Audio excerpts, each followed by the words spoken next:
Hey, it's Chronologically Gaming, the only channel that's perpetually retro because we're playing every video game in order of release. How would you do it if you could go back in time and play everything and see everything and rate everything? Well, that's what we're going to do as we are just about done with November 1982. Lepew. Pepe Lepew is my name. Why can't we have a mouth like other pussycats? I'll tell you what, let's take a walk in the woods while our porridge cools. Now, where have I heard that before? And we were last getting our role-playing video gaming on with The Wild on the TRS-80. And I didn't say this before, this actually marks kind of the beginning of the end. This series of video games was all originally first on the original TRS-80 for the first three games. This game is the third out of 4 games. The fourth game will not appear on the original TRS-80. So it's kind of a sweet beginning of the end, if you will. All right, let's see what our next game is. Speaking of the beginning, this is the next big home computer that's just getting his feet wet. It's the Commodore 64, and this is Weatherwar II, the sequel. Let's take a look at the box. Oh yes, Weatherwar II. We originally saw Weather War on the Commodore PET in 1979 by Kate Higbee. And this one is only on the Commodore 64. It's the 35th game we've seen for this little computer. I don't think it'll amount for much. Or it might be the end for this show because this computer is going to have so many games. You can see it's a 1 or 2 player game for Commodore 64 computers. Commodore 64 sounds interesting. Tell me more. Here's the other artwork we have for Weatherwar II. We played Wizard War just recently, and that was pretty cool. But Weather War, that's a different one. This is the cassette tape you'd pop in to play, a later cassette tape, I believe, to play some Weather War. I don't think we saw it on the box. And then we got a fabrication of people making up boxes if you can't find the originals, because I don't even think this is the original. This might be, that actually might be the one that is by South Pacific Software, possibly. Besides that, we have no manual, so let's just pop in and play some Weatherwar II. This is by Magic Carpet Software and Bob Carr, released at some time in November 1982. We're loading in. Oh man, the very beginning. A man's home is his castle. Defend it. Do we want instructions? Oh yes, yes we do. So this is the third time we've seen a game by Magic Carpet Software. We've seen Vortex and Wasp, and this is the fourth time we've seen Bob Carr on the show. He did Lawn, Skeet, and Frog, or the game we played, which was Back to Nature. The object of this game is destroy your opponent's home using nature's weapons. Sounds amazing. Forces of hail, lightning, rain, and tornado are at your command. The after weapon selection, you must show charge if you want to apply. Values have to be between -150 and 50 numbers. So -150 goes all the way to the left of the screen. -150 goes all the way to the right. I just did that backwards with my fingers, but you got the idea. There's also a wind factor that's indicated. And I think all this is the same than what we saw for the first Weather War. They didn't add anything new, I believe. And just as in life, there's also a random act of nature. Okay, that's new from the original. The computer plays if you type in computer for player 1 or player 2, and that's really new. Play continues until the round is completed, giving both players equal number. S as a weapon to see current score. Q to quit the game. Lightning's the most destructive weapon, and hail is the most useful. Okay, so all these instructions will only be shown once, but you can press R to repeat them. Okay, we're ready to play. So now you put in players' names. Let's pretend we're going to play with 2 people. So I'm going to start with myself, Chrono, and then last person in chat was Marshall. So Marshall and Chrono are going at it with a Weather War. It begins with the round at the top of the screen, attacker, and then it shows the wind down at the bottom. We got wind going to the left. I'm picking my weapon. I'm going to go with hail. So I hit H, enter, and then how much charge. Like how much do I want it to go to the left or to the right? There, I got my finger correct on that side. And you also have to think about the cloud. So look at the cloud at the top. This is going to be depending on where it's going to go. So I want to go 125, and I think that should hail over. So it's going to start at that cloud above my house that says Chrono. Down to Marshall's. Go, go, go. And it did it. Nice. Man, the very humble beginnings of the sound on the Commodore 64 too. And then Marshall's going to pick a weapon. Let's have him go with lightning. And then do a charge going, let's see, wind's going pretty far over on that side. Let's do just 100. All right, and let's do negative, negative 20. What'd that do? Oh gosh, did it strike his own house? Oh my gosh. Whoops, it needed to go further back. Yes, we need to call our home insurance and make sure we're covered. And then Chrono next picks a weapon. Let's see what rain looks like. How's rain really going to hurt, though? All right, the wind's still the same. I think I was pretty good with 120. Let's do it. Here comes the rain. So I mentioned this when we played the original Weatherwar. This is an artillery variant. It's a strategy game. Or, you know, take turns, the same thing we've done, what we usually would do with cannons or actually artillery, shooting one another. But this is with weather. It's a totally different idea, but it's kind of the same. All right, so let's do T for tornado. What charge do we want? All right, this is Marshall. So I'm looking at the cloud at the top. I like how they added the extra gray clouds. Let's go with a negative 75. Oh, I said plus. Never mind. I went negative. It's going straight down the middle.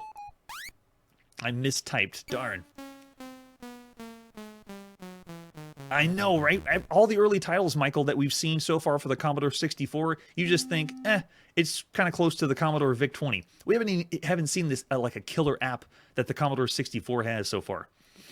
All right, so you get the idea. You're going back and forth, and you try to blow up the other people's house. You can see, I think, is that Marshall's house on fire, or is that a tree? I can't really tell. All right, let's go. Chrono, pick a weapon. Let's do, it's 36 that way. Let's just do 100, and that should be pretty good for hail. Whoa, the wind carried it. Nope, out of bounds. Yikes. So this is the 21st game we played that's a variant of artillery.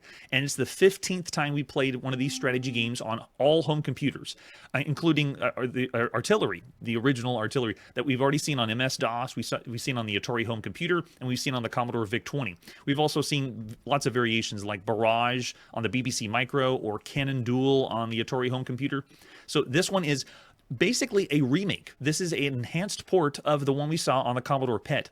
I mean, we got color graphics, not monochrome. It's got some quality of life, and then it has the random acts of nature where you can just have something happen randomly while you're playing the game.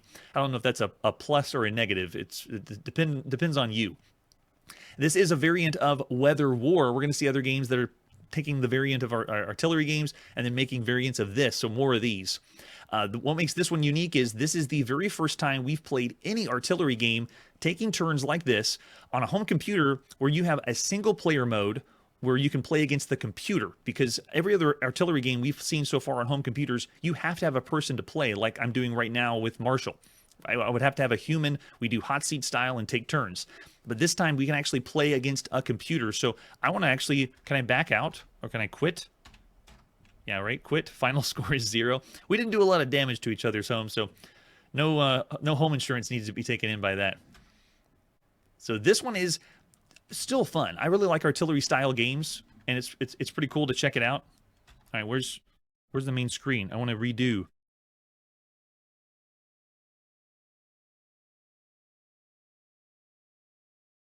All right, fine. We'll quit and then come back. I thought whenever we saw the end score that it would let us go back in again, because I want to play for the very first time an artillery game on a home computer against the computer.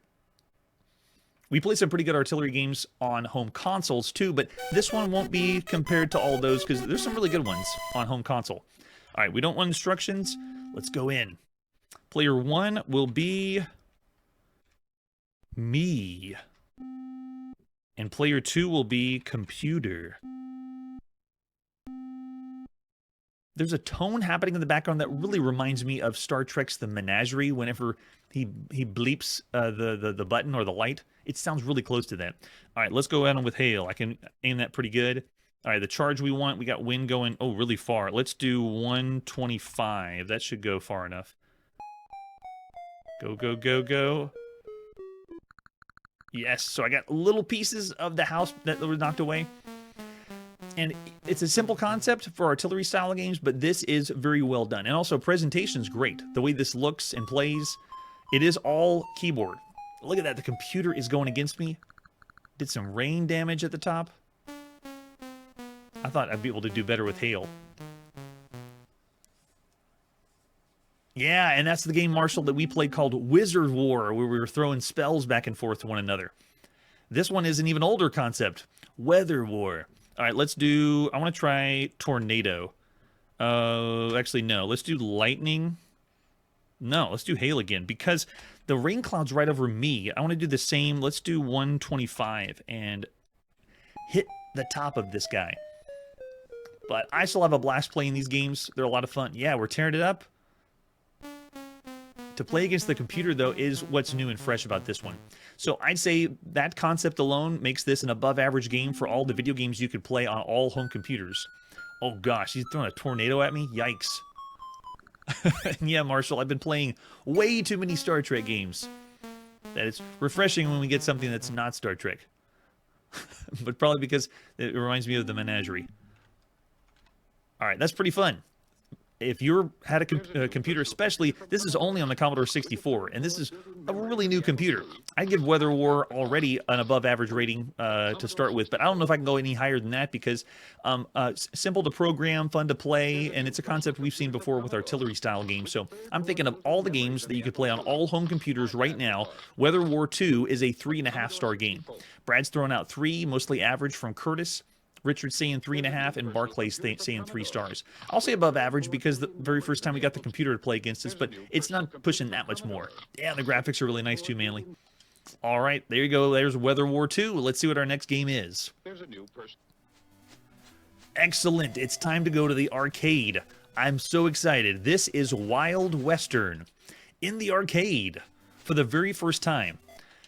Let's take a look at the advertisement flyer for Wild Western. This one looks like an actual, in a magazine, advertisement flyer. So this video game possibly could be April or May, because they keep changing the dates. Whenever I looked this up, I saw the very earliest date in Japan was November, and that's what I tagged it as.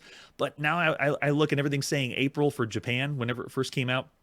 They change it back and forth, but it's possible this was April or November was when it came out in North America. So this is the 560th video game we've seen in the arcade. And if that number seems way off compared to what we had before, it's because in the backlog, I've been adding arcade games that we missed that we'll eventually be playing. So 560 arcade games is a lot. And this one is the Japanese advertisement flyer, looking pretty good at the top. Down at the bottom is the Pit, which we have already seen. And I'm wondering if they got that in Japan around the same time as this game. And here we go, all in color. This is by Taito, the 75th video game we've seen by Taito. And everything that they've done has been in the arcade. They've been doing games like Avenger, Gunfight, Seawolf, Space Invaders, Lunar Rescue, Lupin the Third, Crazy Climber, Fitter or Roundup, Jungle King, and games like Frontline. Taito, they're going to do a lot. The only thing that they've done that has not been in the arcade was Space Invaders, which is currently on the Atari 2600, the Atari home computer, and the Atari 5200. So Space Invaders is the only one that's not in the arcade. Everything else Taito has done has been here. You flip the advertisement flyer in the back, at least this one by Taito America. Oh no, it says it's printed in Japan, but it's in English. Sweet, maybe someone translated it. Journey back 150 years in time and relive the history of the Wild West in Taito's colorful Wild Western. Action and adventure await you as you mount your fiery steed and gallop across the desert in hot pursuit of a gang of bandits. Feel like a true Western hero after all have been shot down and the locomotive passes through safety. And they're even pointing out the play features here. That's pretty nice. So here's the arcade cabinet for Wild Western. This is going to be fun. It already looks Wild Western, but what's missing is, where's the wood grain? It feels like, I know that it was a 70s trope, but I mean, Wild Western needs to have wood grain on the outside. Inside, there's the arcade PCB, and here's the control panel, and right away, we got something fun. Look at that. We have an 8-way joystick over on the left, but then we have one of those rotary dials where you're going to be pushing, twisting the dial and pushing down to fire your gun. And then you have an additional button, the jump on and jump off the train and avoid the water tank pipe, which I think that is the longest explanation of one button in any video game we've seen. I mean, what is that? It's like 2 sentences to cover one button. Oh man, so there's the controls. Now they say it's dual 8-way, but it's not. MAME's incorrect. You saw the control panel. This is a special control scheme. All right, we'll break that down later. So here's the arcade marquee for Wild Western. Oh, and GE Stream brings up in the chat about Arkanoid. We're not going to see that one for a long time, but yeah, Taito. And there's the example of the screenshot. All right, now we also have, not that, we have the manual. When it came over to Taito of America, we can read this manual, but this will tell us more about how they described the game when it was released.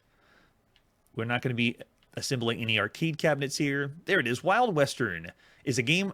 Journey back in time to the Wild West. You'll mount fiery steed in pursuit of gang of bandits. The horse's speed and direction is controlled by the 8-way joystick. Directional gunfire is controlled by the revolving control. Hitting the button, the player fires at the runaway bandits. Now, that's interesting because that joystick I've heard is called a rotary. I've heard it called a dial, and they call it a revolving control. The bandits' gunfire running into cacti, rocks, or the train is fatal to the player. So essentially, don't touch anything. When a bandit hops on the train, the player has to climb aboard in order to shoot him. Getting aboard the train requires skill and timing, as he has to run parallel with the train at a safe distance and push the button to get aboard. Now, I've already done playtests of this arcade game. I have not been able to get on this train. So if I can do this live on the show, I'll consider it an amazing feat. If you ride on the train too long, it's also dangerous because the player has to watch out for outstretched water pipes passing water tanks. They have to push the duck button to be, and so I didn't even get to this point where I can duck water pipes. But the idea is you're going to be riding around on your horse and shooting everybody. And that's pretty much all they explain here in the manual. The rest is very, very technical. No arcade assembly required here on the show. All right, let's go to the arcade and play some Wild Western by Taito at some time in November or maybe April 1982. All right, booting it up. Let's go. Let's see what the attract mode has for us. If you look over on the far left side, this is the display that you'd get around the CRT. It is vertical, portrait, Tate mode, whatever you want to call it. And then over on the left, it explains Wild Western. Insert the coins, turn the dial for the bullet direction, push to fire if a bandit jumps on, and what to do for all those cases. So it has the instructions. Attract mode looks pretty nice. All right, let's go in. Got a coin and... well, actually, I think we need to bring you down. That was loud coin. There you go. Ooh, cool. So bandits are approaching from the left side. I am in the very bottom right, and I'm already getting used to the controls. My 8-way joystick moves my horse around, but it's not very fast. And I have the dial. You can see my gun is a black gun that I can move around and shoot. Barely got it. Oh, this cactus is going to get me, though. Oh, I can't believe I dodged that. So you can see how my gun rolls around when I move the dial, and when I push it down, that's what makes me fire. So essentially, this is a twin-stick shooter. Not in the true sense, but it pretty much gets the job done, where I can move and shoot different ways at different times. I also have a ricochet feature, which is kind of nice. We had a submarine game that was allowing us to do ricochets. But if you touch anything, looks like grass is okay. Oh, it got me. If you do go down, then you start back at the beginning again. Yikes, that was a bad run. And then if you destroy all of them, then you get to go to a bonus stage.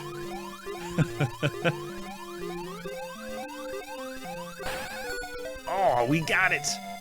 You don't have any control over the gun. You just have to time your shot and just push the dial down at the right time to shoot the silver dollar. We move on to the next stage. We got bandits over on the right side now. I'm going to use my dial to move around and die. Is that my last? Okay. Before the show, I went in the back of the arcade machine, messed with the dip switches, and gave myself a few more lives. So I was hoping to see some longer of the game.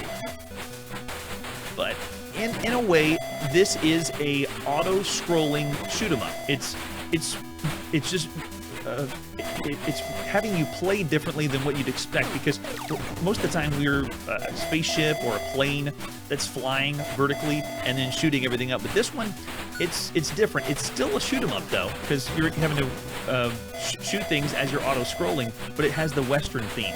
Plus, it has the ability for you to do more than just a shoot 'em up. All right, now we're going across. Oh, they're not even going to try to board the train.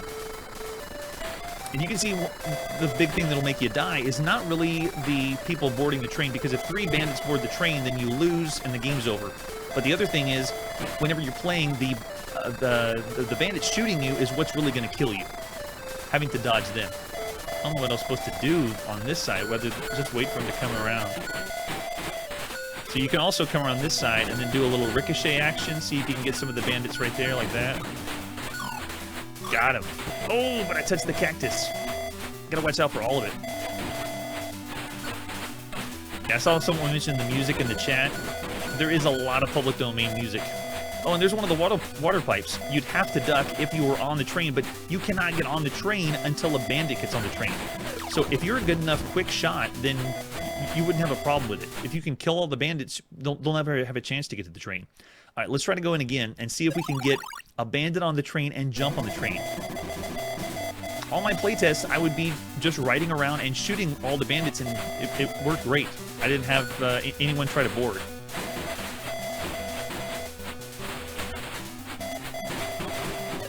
The way the graphics look and this style is, again, reminding me of the end of the golden age of arcade games because it's adding more color. It's the gameplay isn't as simple. This is trying to do something a little more sophisticated, similar to when we played Track Attack on the Atari home computer. It started off with a top-down maze game as a train going around a maze, and then it turned into a platformer of all things if you happen to get on the train.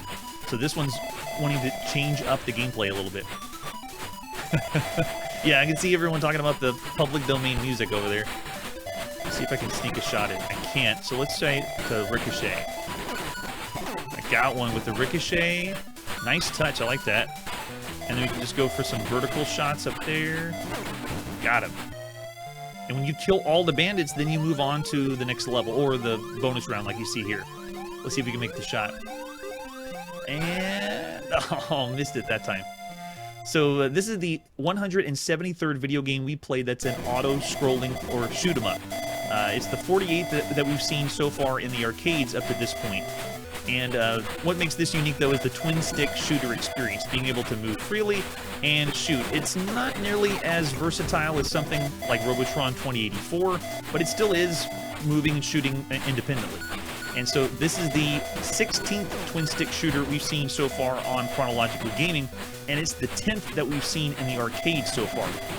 So it's not like there's a lot of twin-stick shooters out there. Some of the popular ones we've seen have been Mars in 1981, or Rescue in September 1982, and then more recently we saw Survivor that was on the Atari home computer. And, I mean, doing this twin-stick shooter like this on a home computer is even more rare. Come on, use the ricochet. Looking good. All right, I think we can get him. Got it, nice. And then go on for a silver dollar again. That's it, Marshall. We can call it Robotron 1884. Yeehaw! Oh, I missed it again. Like a quick time event you have in between everything.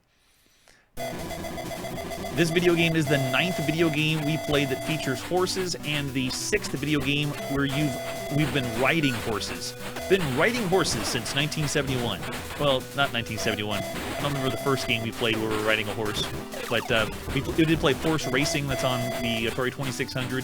We played Stampede and Shadowfax, games like that. So the dial, though, and the control is what makes this unique. This is the 3rd game we've seen that has an 8-way joystick and a dial like this. The other two being Sheriff and Bandito, which, if you don't remember Sheriff, it's Nintendo Sheriff. They had the same idea, but it was a lot slower than this. This one picks up the pace. Control scheme, though, is very, very rare. But the other thing to point out is this is an Old West or Western style game. The 42nd video game we played that is a Western themed video game. We're not, we've already seen plenty of those so far. Go, go, go. Games like Shootout on the Odyssey in 1972, Wild Gunman by Nintendo in 1974, Gunfight by Taito in November 1975, Indian Battle in the arcade by Taito, and then the train. We don't get to ride the train, but it does feature a train in the video game. We need some more of those because this is only the 7th game we played that is featuring or letting you commandeer a train. The other one I mentioned was Track Attack. So this is going to be released later on several Japanese home computers sometime around 1983. So we will see this again. But here in the arcades, the control is where it's at. It's awesome. Yeah. Mainly saying 4 stars already because of the special controls. It's got a train. It's got guns. It's got bandits. There's a lot to love here. I'm with you there. So of all the games you could play on everything right now in the arcade, it has a lot it has to live up to. I don't think I see, yeah, Curtis is saying 4. I say 4 as well. This is excellent. A very, very good game. It is not top tier arcade, and you know what top tier arcade looks like in November 1982. And if you don't, then check out the link down below for all the video games we've played, and you'll kind of see the landscape. We got some 3.5s there too. Richard's also saying 4 stars. But I'll contend with 3.6 from Barclay, and then 3.5. I'm going 4. This is excellent. It's trying to do more and different for gameplay, and it is fun, and it is unique. All right, after that, let's see what our next game is. We're next going to the Atari 2600. This is Word Zapper. Word Zapper, yay! One of those presents your grandma probably got you for Christmas, expecting you to learn something. This one is only on the Atari 2600, and it is the 184th game we've seen for the Atari VCS since 1977. So this box is, it says VidTech, which also can be US Games, which you can see the logo in the top. This is the 5th game we've seen by US Games so far, and this artwork is like a refabricated one. Looks almost, it doesn't really look like the real game, but I don't know. If it has the word in it, then I don't think anyone would be wanting to buy it. It's a 1 or 2 player full color action game with 24 variations. Hey, 24 variations sounds good. We like variations here. So besides the box, what else do we have for Word Zapper? We have the advertisement flyer with another one of their games by US Games, Commando Raid. And then we have, down at the bottom, Hot Game Challenges the Best. Just when you thought you've been fast enough, you have to think faster. And then this is one of the dealer displays by US Games, and this is a real display. You'll love our video games, or US Games will buy them back. Hate to break it to you guys, but I wouldn't use that business model right now in November 1982. Maybe that's why we don't hear about US Games today. And there it is, our Atari 2600, and the example of the cartridge inside. So this is the 5th game we've seen by US Games: Space Jockey, Commando Raid, Towering Inferno, and just recently, Sneak and Peek. Hopefully this will redeem US Games. With an example of the screenshot, we also have the manual. How do you play Word Zapper? Tell us, US Games. It's joystick controlled, rotary wing Word Zapper, armed with a vertical horizontal firing lasers and capable of incredible maneuverability. Opposing you is the Scroll, a diabolic device designed to wear out the wrist and boggle the mind. This is quality manual writing right here. It's taunting you to duplicate a word, or scrambled letters flash at the bottom of the screen. You must shoot each letter in perfect order and must match 3 words within 99 seconds. Sounds easy? Well, wait until you meet the Scroll's friends, the asteroids. This is just too good. I can't make this stuff up. There's the example of the picture, breaking down everything you see on the screen. With instructions, we have 1 and 2 player games, but you don't get to play at the same time. I think you're taking turns. Yeah, you don't get to play at the exact same time. It's arcade style hot seat. And you can even switch between the TV using color or black and white switch on your Atari to go from 1 and 2 player. And then we do have difficulty switches that you can use too. And the game variations, look at this. We have meteor density, speed, when you can match words or letters, and then scrolling speed. So we have options. I love variations. That's awesome. And someone's in the chat's bringing up Math Racer. That sounds like loads of fun too. There's the scoring. You got to know what how to get the high score in 1982. And I don't think US Games had something like a Magic or Activision had where you can get a patch. I don't think they do that. And then they explain how to play the game. 4 different types of asteroids: Doomsday Asteroid, Scrolling, Bonker, and Zonkers. So this actually has some depth to it. I was expecting something a little simple. Look at this. Look at the game variations. 24 different ones. Wow. And they even have what's called the gift of the first freebie. So you see what we got here. There's a lot more going on with this game. So this one was available also in PAL regions. We're going to play the very first one here in North America. This is Word Zapper by Henry C. Will IV, released at some time in November 1982. Whoa. Word Zapper is ready to crank the sound up. That's awesome. So this is by Henry C. Will IV. It's the 3rd game we've seen by them. They did Commando Raid, and they also did Mousetrap on the Atari 2600. So this one is meant to be an educational writing, like a writing reading game and a shoot 'em up at the same time. So let's see how this works. I'm just going to go with game mode 1 and then reset. Yes, I'm ready to fire. Whoa. All right, so is the word fire? It is. I got to spell fire that you saw at the bottom of the screen. So I do have a very good movement of my ship, waiting for the scroll at the top. I'll go for the R, F-I-R, and then go for the E while I'm dodging all the asteroids. Oh, and look, it not only fires at the top, I just realized it is firing the left and right side. Oh, I need to go end, right? There you go.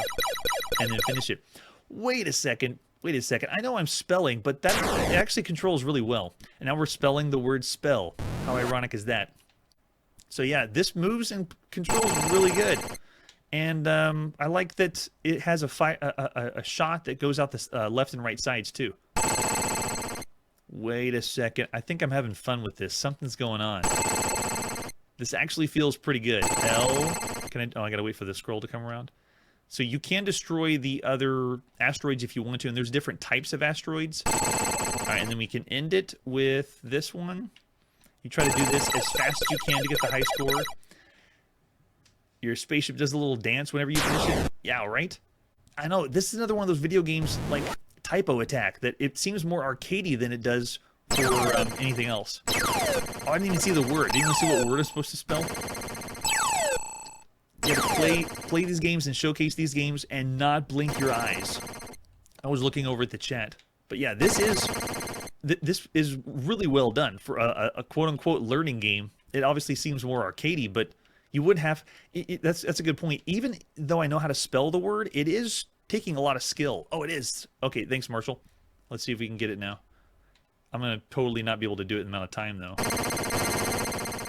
S-E... Oh, it doesn't matter the order, I guess. Well, now, let's see what happens if I lose.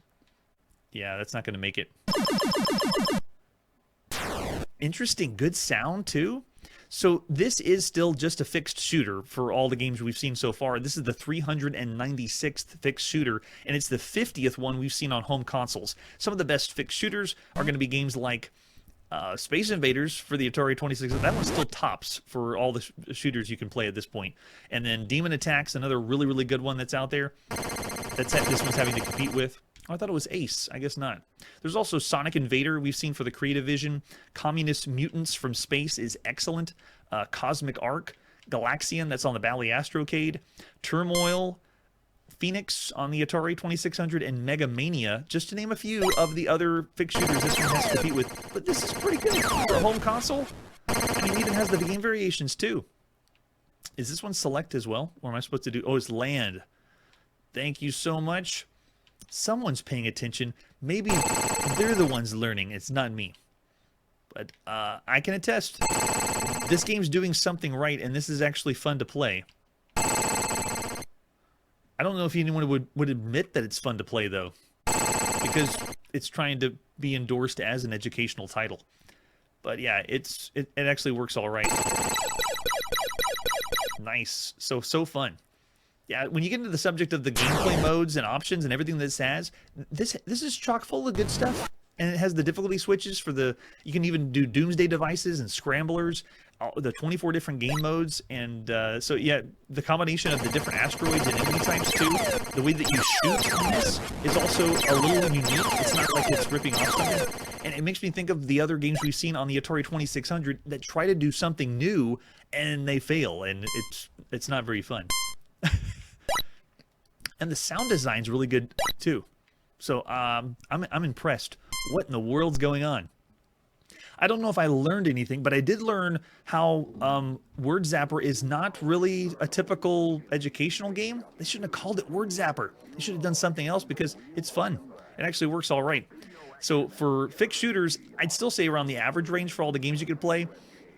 It's really difficult for me to say something.